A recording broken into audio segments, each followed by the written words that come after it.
Parliament के सदस्यगण, आज हम आपके सामने इसलिए आए हैं कि ये जो बजट सत्र का दूसरा चरण 13 मार्च से 6 अप्रैल तक जो चला और इसमें कौन सी घटनाएं घटी और पार्लियामेंट को किस तरीके से सरकार के लोग ट्रेजरी बेंचों ने इस बजट को चर्चा में नहीं लाने का जो पूरा प्रयास किया, उस बात को मैं आपके सामने रखना चाहता हूं। मोदी सरकार डेमोक्रेसी के बारे में तो बहुत बातें कहती है, लेकिन जो कहती है उसके तहत चलती नहीं। और आपको एक ही उदाहरण बताऊं, 50 लाख करोड़ का बजट केवल 12 मिनट में पास किया गया। और वो हमेशा कहते गए कि अपोजिशन पार्टी को इंटरेस्ट नहीं है वो डिस्टर्ब, लेकिन डिस्टर्बेंस तो रूलिंग पार्टी से हुआ। और जब कभी हम बोलने के लिए उठते थे और हम नोटिस देते थे, नोटिस की चर्चा की मांग जब करते थे, तब वो हमको बोलने नहीं देते थे। और ऐसी पहली बार हुआ। मैं भी अपने जीवन के 52 साल समाप्त करके 53 साल में कदम रखा हूं, चाहे असेंबली में हो चाहे पार्लियामेंट में, ऐसा कभी नहीं देखा। मैं 5 साल लोकसभा में भी था अपोजिशन लीडर, ऐसा वक्त कभी नहीं आया। और यहां पर 2 साल से मैं देख रहा हूं कि यहां पर खुद ही रूलिंग पार्टी के लोग ही डिस्टर्ब करते हैं। और इसका उद्देश्य यही है, जो हमने मुद्दे उठाए हैं, खास करके अदानी के इशू पे,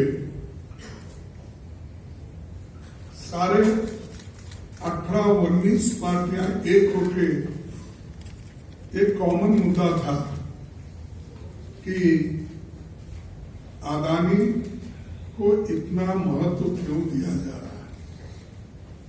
और अदानी की संपत्ति केवल 2.5 साल में 12 लाख करोड़ कैसी बनी, और सरकार से पैसा लिए, LIC से लिए, बैंकों से लिए, सरकार का पैसा और पब्लिक सेक्टर की संपत्ति उन्होंने खरीदा। यानी पैसा भी सरकार का और संपत्ति भी सरकार की। तो उसको अमीर बनाते गए 2.5 साल में इतनी बड़ी संपत्ति वाला आदमी देश में या विदेश में कोई नहीं होगा शायद। और मुझे और एक, इसका सरकार इतना जो खासकर मोदी जी जो बढ़ावा दे रहे हैं, इसका मतलब क्या है? क्यों एक ही कैपिटलिस्ट को इतना सब संपत्ति सरकार की क्यों दे रहे हैं? एयरपोर्ट हो, पोर्ट हो, रोड हो, हवा में उड़ने वाले हवाई जहाज के अड्डे हो, तो ये सारी चीजें, जमीन भी नहीं छोड़ी, रेल भी नहीं छोड़ा, पोर्ट भी नहीं छोड़ा। ये जो है, इससे ये दर्शाता है कि किसी एक को ही अमीर बनाना और देश की सारी संपत्ति, जो गरीब लोग LIC में पैसे डाले हैं, बैंक में डिपॉजिट किए, वो पूरी संपत्ति उनको देकर सरकार के सारी संपत्ति को खरीदना। ये हम वहां उनको पूछना चाहते थे। और दूसरी चीज, राहुल गांधी जी लोकसभा में यही उन्होंने पूछा था कि अदानी की संपत्ति इतनी बड़ी केवल 2.5 साल में, तो ये कैसा बढ़ा, इसका विवरण दो, इसकी चर्चा हो। तब उन्होंने यही कहा, कितने बार आपके साथ वो फॉरेन ट्रिप में गए आए, आपके साथ कहां उनकी मुलाकात हो गई, जिन जिन देशों में आप गए,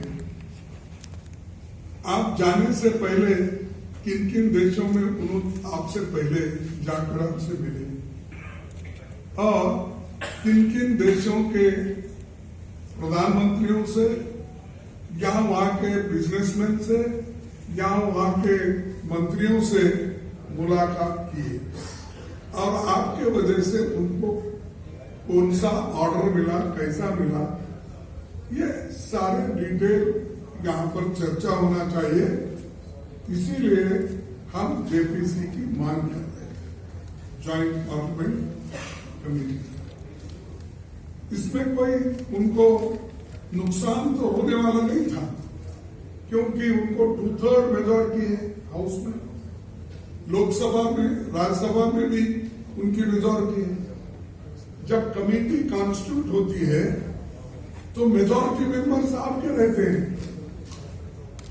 इसके बावजूद आप JPC कॉन्स्टिट्यूट करने को क्यों डर रहे हैं? ये हमारा पहला सवाल है। मेंबर तो आपके ज्यादा होते हैं, लेकिन हमको एक फायदा होता है कि ज्वाइंट पार्लियामेंट्री कमेटी कॉन्स्टिट्यूट करने से सारे दस्तावेज, कागजात, डॉक्यूमेंट एग्जामिन करने के लिए अपोजिशन पार्टियों को एक मौका मिलता है। इसीलिए, और वो एक ट्रांसपेरेंसी उसमें रहती है, तो इसीलिए हमारी मांग थी। उसको उन्होंने नकारा और उसके बारे में वो कुछ भी कहने को तैयार नहीं है।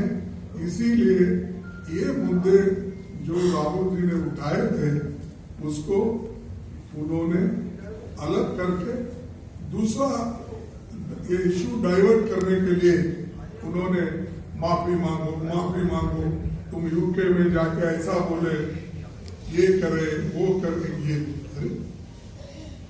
यहां सवाल है पार्लियामेंट का, यहां सवाल है घोटाले का, यहां सवाल है जो जिसने देश की संपत्ति को लूटा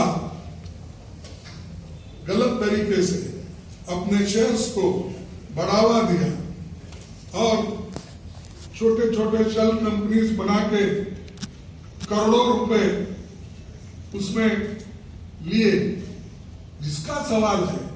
देश की संपत्ति बचाने के लिए हम सारे लोग कोशिश कर रहे हैं, लेकिन वो इसको मानने के लिए तैयार नहीं, क्योंकि दाल में कुछ काला है। कुछ संबंध उनके ऐसे होंगे जिस वजह से वो JPC करने के लिए तैयार नहीं है। और तीसरी बात कि प्रधानमंत्री खुद सदन में नहीं रहते, सदन जब चलती है तो दौरे पे रहते हैं, सदन जब चलती है तो इलेक्शन प्रचार में जाते हैं। ऐसा कभी नहीं हुआ, कोई भी नहीं किया ऐसा। कभी एकादा कोई अर्जेंट वर्क है तो तब 1-2 दिन के लिए जाए, लेकिन हमारे प्रधानमंत्री तो जैसा वो कहते हैं कि सुब्रमण्यम सारी दुनिया का चक्कर लगाया और उसके बाद भी उसको जो मिलना था नहीं मिला, तो गणपति को मिला, ऐसा बोलते हैं।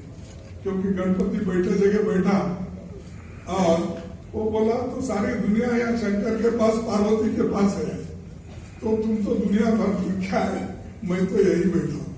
तो इनका उद्देश्य क्या है कि बाहर फिरते रहते हैं, लेकिन पार्लियामेंट में जो आंसर देना, लोगों को बताना और लोगों के लिए जो डेवलपमेंट काम करना, इंफ्रास्ट्रक्चर काम करना, इसके बारे में वो तवज्जो नहीं दे रहे। पुराने रेलगाड़ियों को नए इंजन लगा के हर जगह हरी झंडी फहरा दी। अरे मैं तो एक ही साल में 27 ट्रेन छोड़े थे, वाराणसी को और वैष्णो देवी को, और उसके बाद हमारे राजस्थान में अजमेर को।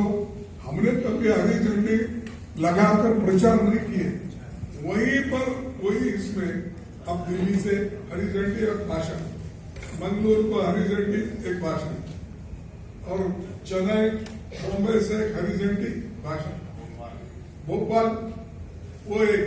अरे ये रेल छोड़ने के लिए आपकी जरूरत है, वहां का एमपी है, वहां का इंचार्ज मिनिस्टर रहता है, लेकिन ये लोग जाके प्लेटफॉर्म पर लंबे करके दूसरे कोई काम नहीं किए। मैं 80 स्पीड से इतना काम, क्या पटरी भी हाथ में डाले थे क्या?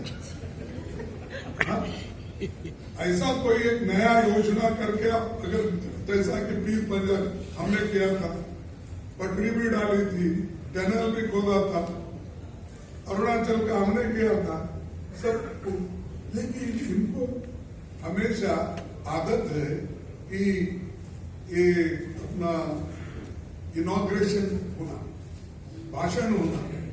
अब भाई भाषण से पेट नहीं भरता, लोगों को राशन की भी जरूरत होती है, उसके तरफ ध्यान दो, ये हमारा कहना था। और चौथी बात ये है कि कोई